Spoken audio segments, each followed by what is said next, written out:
ng Magic Canicoil, idadagdag lang yung ibinili ninyo ng Magic Canicoil, which is 750 pesos. So, ang total expenses mo ay 2,250. Kung aabot po, dahil ginagaranti natin 12,500 kilometers hanggang 15,000 kilometers before you change oil. So, you save a lot.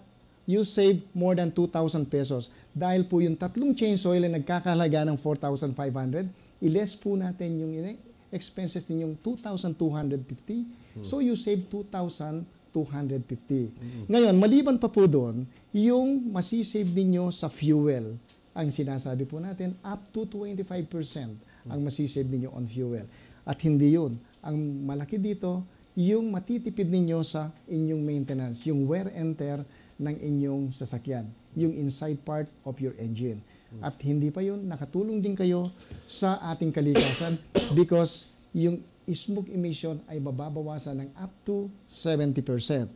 Makakatulong kayo hindi lang sa inyong may mga sasakyan, kung hindi sa lahat ng tao na walang sasakyan. Alalahanin po natin, ang pollution ay walang boundary. And according to World Bank research, 65% ng pollution ay nanggagaling sa mga sasakyan. Yeah. Kung imaginein po natin, kung lahat ng sasakyan ay gagamit ng Magic Canicoil, makikita po natin na talagang mababawasan ang pollution hindi lang dito sa Baguio, kundi maging sa buong Pilipinas at hindi lang yun, baka buong mundo kung gagamit sila nito. Of course, when we have a better environment, mas mainggan yung mga turista dito. That's yung right. Parang anggulo niya na rin, ano?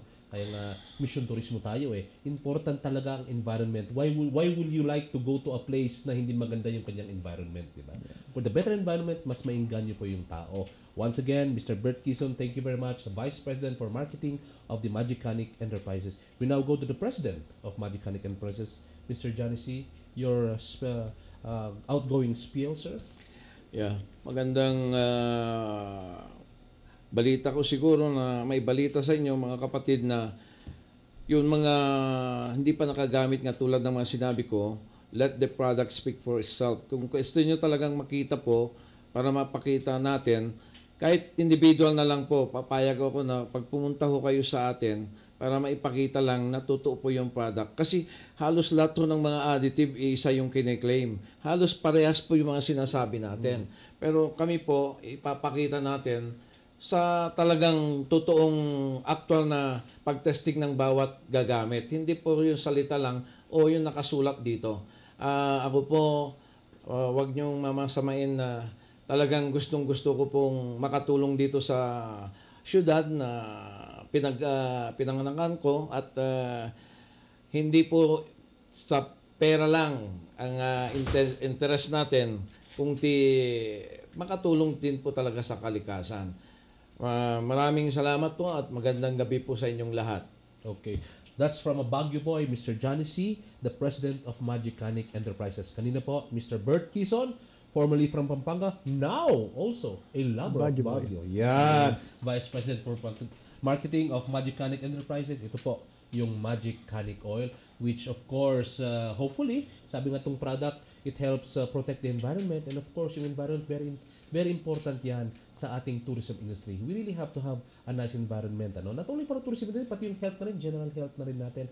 And of course, it also try to provide work for those entrepreneurs. Ano? Yung mga entrepreneur individuals in us. Sa hirap mo naman ng buhay ngayon, anything extra would be very good. Ano? So, once again, we'd like to thank ano? Yung ating mga, we'd like to thank yung, yung what you call this, mga texters natin, Mr. Villanueva, and of course, lahat kahit na, whether nag-criticize or not, open tayo dyan, ano? This is a democracy! Love it, ano? Siyempre, ganyan talaga. We learn na a lot, ano? Hindi lang yung palaging nag-agree sa atin, pati yung mga nagdi-dissent. Ganyan talaga. In fact, we have another text. I'll just end with this text. Thank you po ulit, yung mga nagtitext sa inyo na mga negative. Huwag nyo na pong pansinin. Siyempre, we have to make pansin to all. Positive, negative, okay sa atin yan. Wala lang magawa mga yan. Ako naman, painumin nyo na lang. Hindi naman. Mahirap naman ito. Ano? Of course, we respect naman any texters, whether negative or positive, whether it's for you or against you. Maganda yan. We always believe in peaceful discussion. Ganyan naman talaga. Pero yung maganda dito, sabi nga nila, why don't you try and we will try and prove it. They will just, hindi lang sales talk daw ito. You can go to the office, their office at the Baguio Convention Center. They will give you a lecture. Kung may sasakyan pa kayo, or tricycle, or jeepney, or whatever. Or Kung pwede pa nga motorcycle. magbapor papunta dyan, baka lalagyan pa nila na to para matesting ito. So once again, this is Gapi Kate saying, magandang Baguio po. God bless to all of you. And let us all continue to show our love for Baguio in whatever we do, no matter big or small. God bless po sa inyong lahat.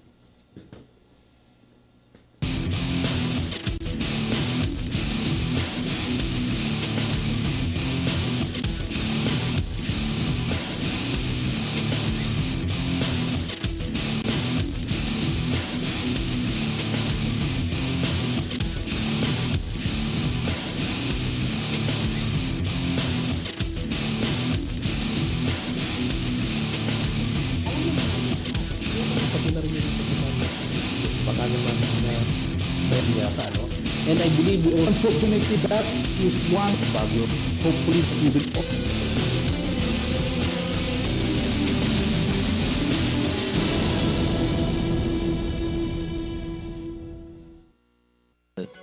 he just wouldn't stop.